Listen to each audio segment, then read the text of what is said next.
On verra si ces accusations sont fondées ou non. Voilà. D'accord. Est-ce que ça, pour vous, c'est suffisant pour boycotter, par exemple, le dialogue politique, le dialogue national sur le système politique qui a été convoqué par le président Bassirou Diomaye Faye? Voilà. Il y a des raisons de boycotter le dialogue, je vais les énoncer. Mais à mon avis, il y a plus de raisons d'aller au dialogue que le boycott. D'abord, les raisons pour boycotter le dialogue, c'est le climat. Le Premier ministre traite l'opposition, c'est un exemple, traite l'opposition de résiduel. C'est comme une insulte. Et ce n'est pas la seule insulte. On traite Macky Sall de chef de gang. Le pouvoir PASTEF passe son temps à insulter l'opposition. À mon avis, c'est injuste. Deuxièmement, c'est inutile. Troisièmement, ce n'est pas une bonne chose d'appeler les gens au dialogue et en même temps de les insulter. Ça, c'est pour le climat. Deuxièmement, l'histoire récente. Il y a eu une concertation sur la justice. Oui. Qu'en est-il des résultats? Jusqu'à présent, on ne voit pas concrètement les résultats de cette concertation sur la justice. Il y a un comité en place pour la matérialisation des engagements. Je dis jusqu'à présent. Oui. Au contraire, on dirait que cette consultation sur la justice, cette concertation sur la justice a été un prétexte pour le président de la République de revenir sur sa promesse de quitter le Conseil supérieur de la magistrature.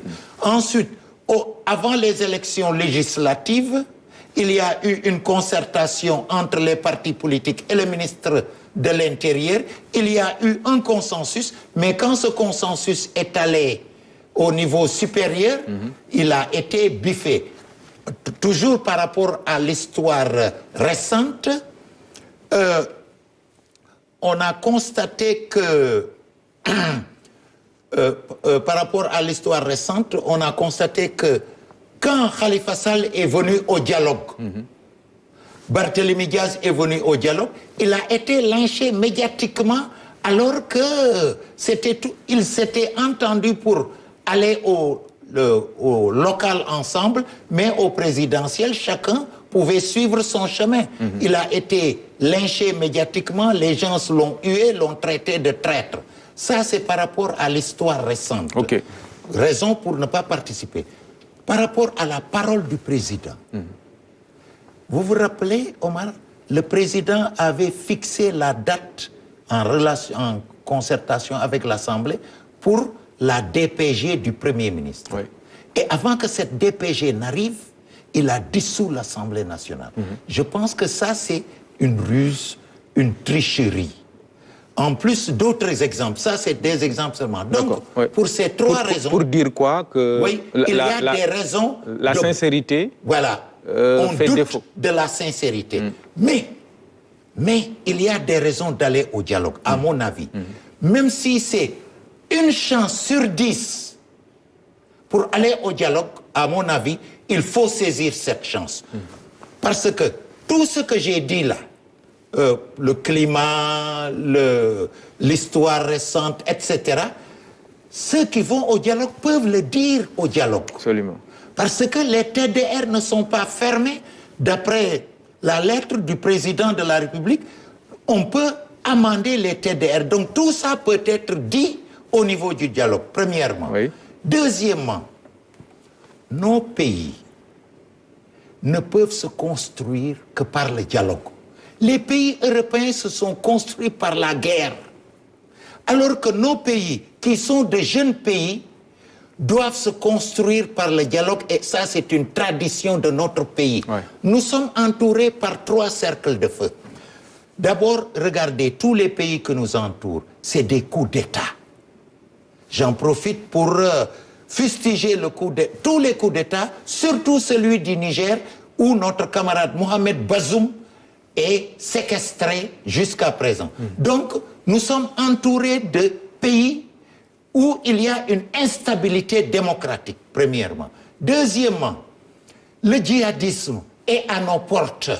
Le Sénégal est une sorte d'îlot de paix, de stabilité par rapport au coup d'État, par rapport au djihadisme. Troisièmement, nous avons découvert du pétrole et du gaz. J'ai recensé 9 conflits qui sont dus au pétrole et au gaz. Mais le plus proche d'entre nous, c'est le Soudan, qui a été divisé en 2. C'est vrai, il y a des problèmes ethniques, mais ces problèmes sont exacerbés par le pétrole et le gaz. Oui. Vous vous rappelez la guerre du Biafra? Le Biafra est constitué de plusieurs ethnies, Yoruba, Igbo, Haoussa, mais une guerre qui a duré 3 ans, qui a fait 2000 morts. Morts par les armes, morts par la famine. Ces conflits sont exacerbés, ces conflits ethniques sont exacerbés par le pétrole et le gaz. D'accord. Donc, enjeu sécuritaire, oui. Enjeu lié au pétrole et au gaz, Oui. ça justifie le dialogue. À mon avis, Oui. ça justifie le dialogue. Même s'il y a une chance sur 10 pour que ce dialogue réussisse, il nous faut les forces démocratiques responsables doivent saisir cette chance. Ensuite, je termine par... Il y a un témoin au dialogue. C'est le peuple sénégalais. C'est l'opinion.